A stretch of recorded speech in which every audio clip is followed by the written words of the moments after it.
Olá pessoal, esse é mais um vídeo da série de vídeos sobre os fundamentos de inteligência artificial. E na aula passada nós vimos um algoritmo de regressão que na verdade era um algoritmo para aprender os pesos da regressão de forma sequencial. E naquele algoritmo a gente usava uma equação de ajuste de pesos da seguinte forma: W tal mais igual a W tal menos null delta, né, que é o gradiente da função de erro em relação aos pesos no passo anterior. Então, os pesos do passo atual é igual aos pesos no passo anterior, menos um fator de aprendizagem vezes o gradiente dos pesos do passo anterior. Então, só para relembrar, essa função de erro que nós estamos trabalhando, ela é dessa maneira. Ela é uma função dos pesos, que é igual ao somatório de n igual a 1 até n de índice n w, sendo que esse n indica uma amostra de dados. Então isso aqui é a soma acumulada dos erros. Sendo que essa função é n, ela pode ser escrita como 1 sobre 2, vamos colocar aqui n função de w também, né? Que pode ser escrita como 1 sobre 2, somatório, indexado por k, de y nk menos t nk ao quadrado. E relembrando, o y é o nosso valor estimado de saída e o t é o nosso valor alvo. Então isso representa o erro porque nós estamos subtraindo o valor esperado menos o valor obtido, elevando ao quadrado e somando, dividindo por 2. Essa seria a função de erro que nós estamos trabalhando. Sendo esse nk, né, que é o nosso y estimado, escrito como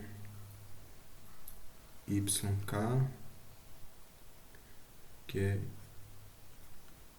função de xn, que é uma amostra específica de dados, parametrizado por um conjunto de pesos, na verdade uma matriz de pesos W.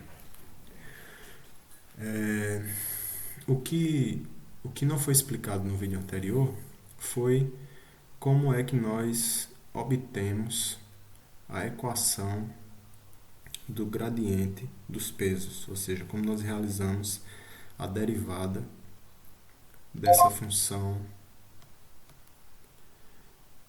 n de w. E é isso que nós vamos fazer no vídeo de hoje. Então, só um instante.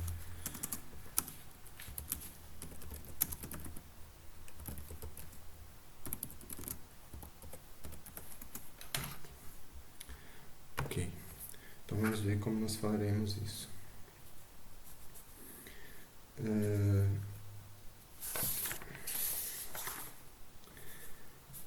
Então, observando essa equação,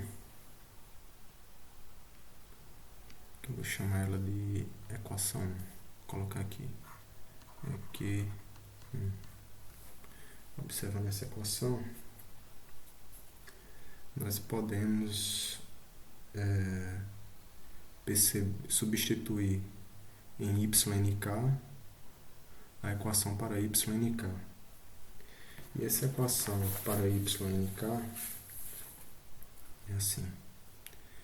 Eu vou, por uma questão de deixar menos cheio de informação as equações, eu não vou escrever o n, vou deixar só yk igual ao somatório de I igual a 1 até I igual a M, W, KI, vezes XI.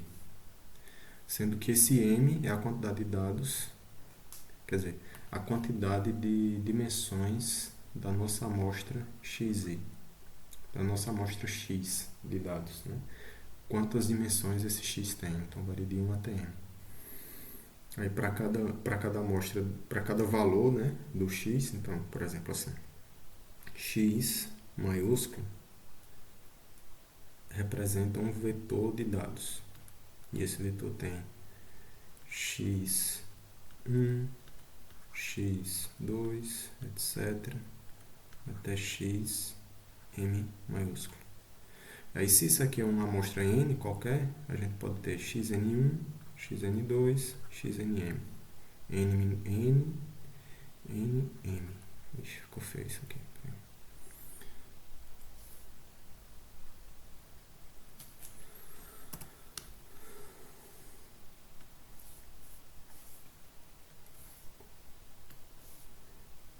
N, M. Aí nós podemos substituir aqui essa equação 2 na equação 1. Vamos ver. Aí a equação 1 pode ser reescrita como E N em função de W é igual a 1 sobre 2 somatório indexado por K de... Não vai caber aqui.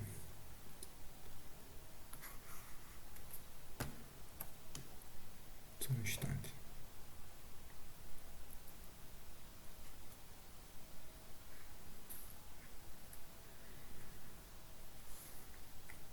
Reescrevendo a equação 1. N W 1 sobre 2 somatório indexado por K de Y em K. A Y em K nós vamos usar a equação 2.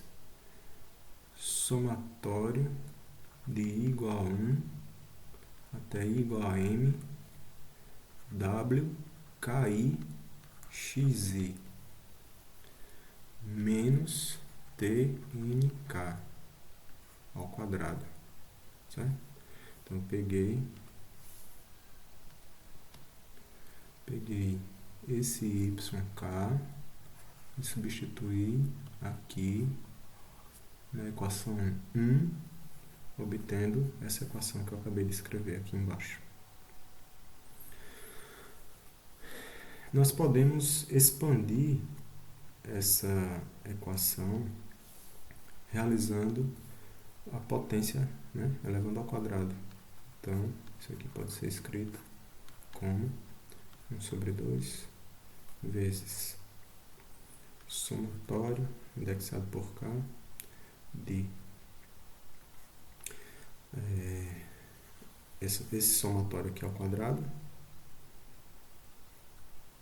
somatório de I igual a 1 até I igual a M de KI XI ao quadrado menos 2 vezes TNK vezes o somatório de I igual a 1 até I igual a M W KI XI mais TNK ao quadrado.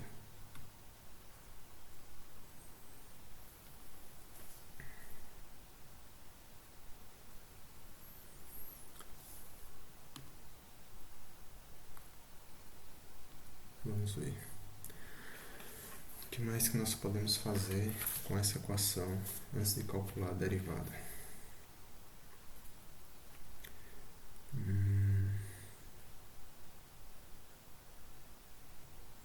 Nós podemos fazer o seguinte: o somatório indexado por K de tudo isso pode ser o somatório indexado por K de cada uma dessas parcelas. Então vamos reescrever como deixar sempre esse 1 sobre 2 aqui fora, multiplicando. Aí vou fazer o somatório só dessa parcela aqui, elevado ao quadrado. Somatório indexado por k de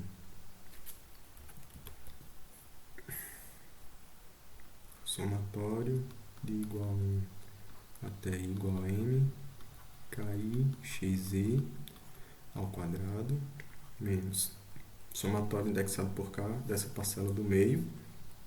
E agora, como o 2 não é afetado pelo índice k, ele fica fora, eu deixei ele fora do somatório. Tnk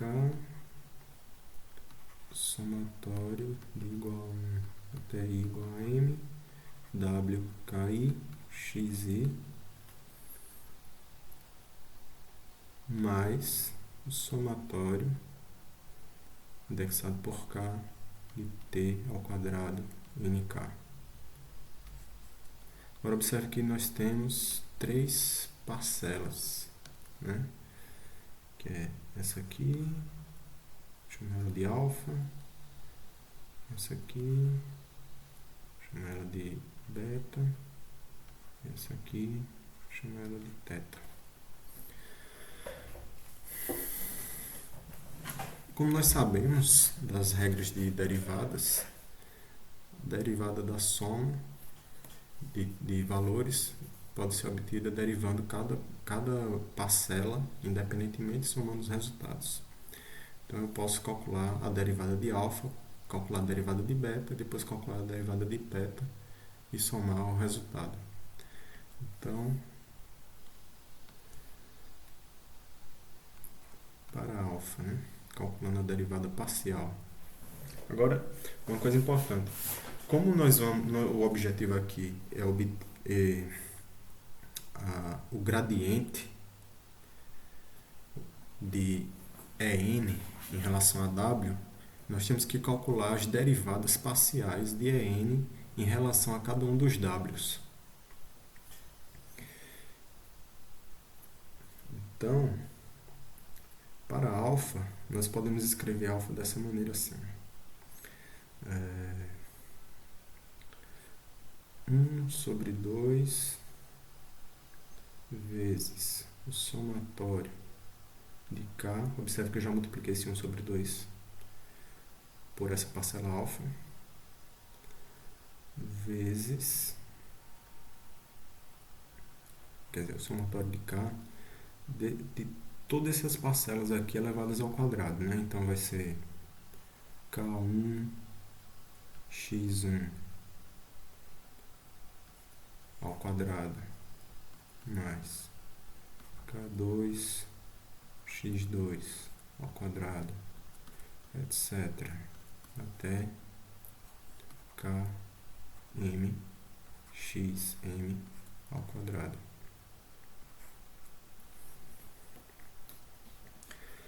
Agora, se nós queremos calcular a derivada parcial em relação à derivada de alfa, em relação a um w, j, i, né? O WJI, ou seja, fixando um valor de k. Não, tem alguma coisa errada aqui, espera. É WKI. Esse KI aqui. Aqui, WKI. WKI. É W índice KI. Aqui. W índice KI, W índice K1, W índice K2, W índice KM. E aí, como eu quero calcular a derivada parcial de alfa em relação a WJI. Isso equivale a eu fixar o valor de K em J e deixar o I variando, né? Então isso vai ser igual. Agora vamos ver o que vai acontecer, né, nesse somatório. Quando eu for calcular a derivada de, por exemplo, W índice K2 x2, se O 2 aqui é o i que está variando. Se esse i que eu estou fazendo a conta aqui é diferente de 2, essa derivada aqui ela vai dar zero. Né? E se o j também é diferente do k da vez. Então, para todas essas parcelas, todas elas vão dar zero, a derivada, porque a gente vai estar derivando uma constante, exceto quando k igual a j e o i da vez foi aquele i que eu estou calculando. Então, nós vamos ter uma derivada de apenas uma dessas parcelas, que é a derivada da parcela w, j, i. As outras vão ter todas zeradas. E isso é elevado ao quadrado. Então, a derivada da função elevada ao quadrado é 1 sobre 2, que já estava aqui, vezes 2, aplicando a regra da cadeia, né, que é o expoente, vezes w, k, quer dizer, wji, porque a derivada é 2 vezes o que está aqui no argumento, subtrai 1 do expoente e depois deriva o que está dentro do argumento. Se a gente está derivando em relação ao w, vai ficar só xi fora. Então, essa seria a derivada de alfa.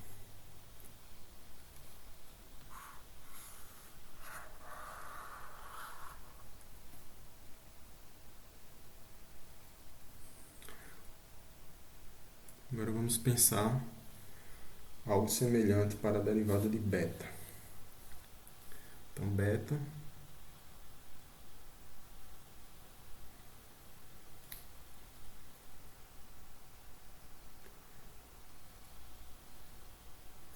observe que o beta tá aqui tem um fator menos 2 multiplicando e tem um 1 sobre 2 fora também. Então, quando a gente multiplicar 1 sobre 2 vezes menos 2, o nosso beta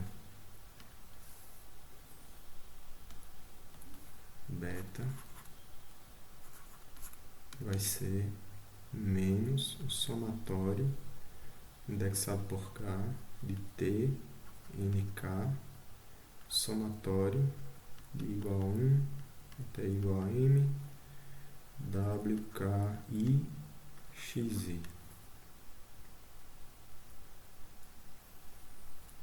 E aí, derivando beta em relação a um wji. Antes disso, a gente pode expandir isso aqui para fazer um raciocínio semelhante ao cálculo anterior. Então, observe que a gente vai ter tnk, que vai multiplicar wk1x1 mais wk2x2 mais etc. até wkmx m. Aí o que é que vai acontecer? Vai acontecer o mesmo raciocínio que a gente empregou antes, né? Se esse J aqui é um K específico, né? Se esse J é um K específico e o I também, de todo esse somatório aqui, todos os valores diferentes do I específico e do J específico que eu estou derivando vão dar derivada zero, exceto quando o K foi igual a J e o segundo índice, né, o índice do X foi igual a I. Então, quer dizer que essa derivada vai ficar menos somatório indexado por K, TNK,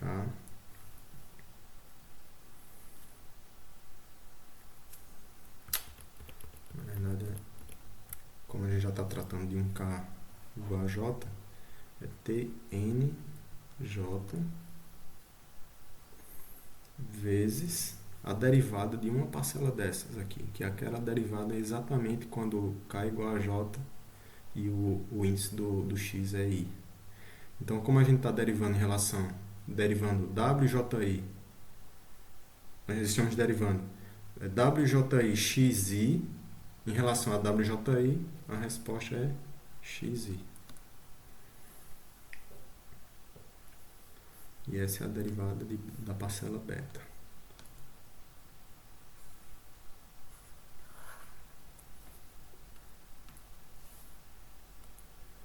Agora falta apenas a última parcela, que é o θ, que é somatório indexado por k de t ao quadrado nk. Então, θ é o somatório indexado por k de t ao quadrado nk.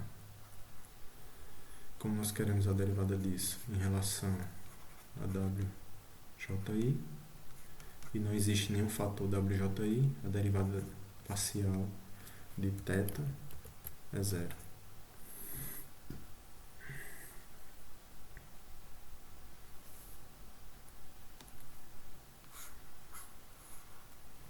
E aí, a nossa derivada, a derivada parcial de EN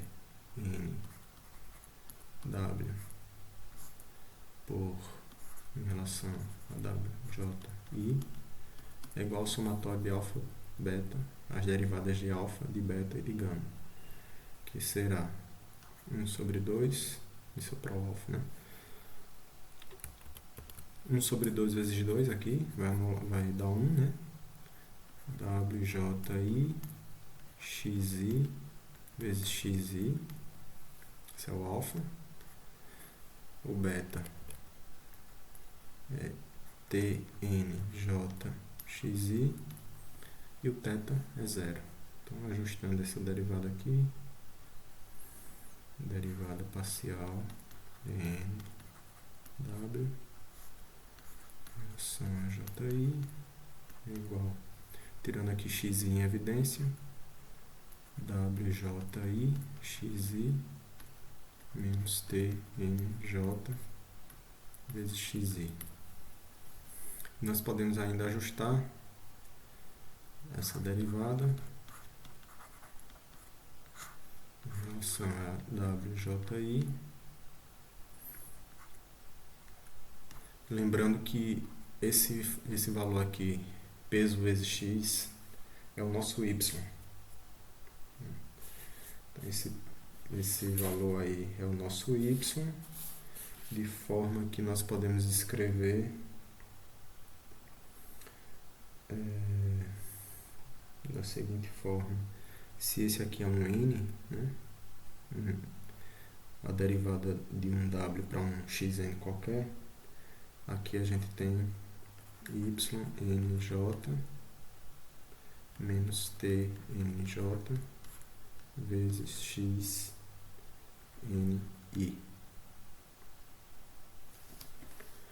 E assim nós concluímos o cálculo da derivada, as derivadas parciais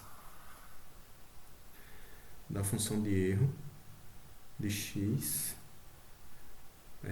parametrizado por um vetor de pesos W, que essa é a função de erro que nós utilizamos nessa equação aqui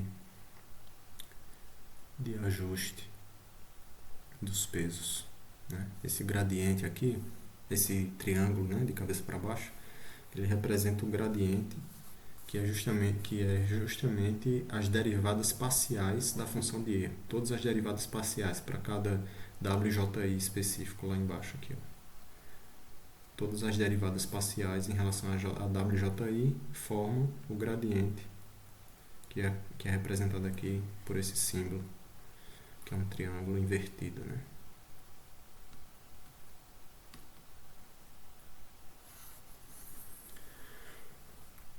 E assim nós concluímos a derivada da função de erro. A derivada da função de erro vai ser muito importante no estudo de redes neurais, quando a gente for tratar da etapa de backpropagation, né, ou propagação dos erros para trás.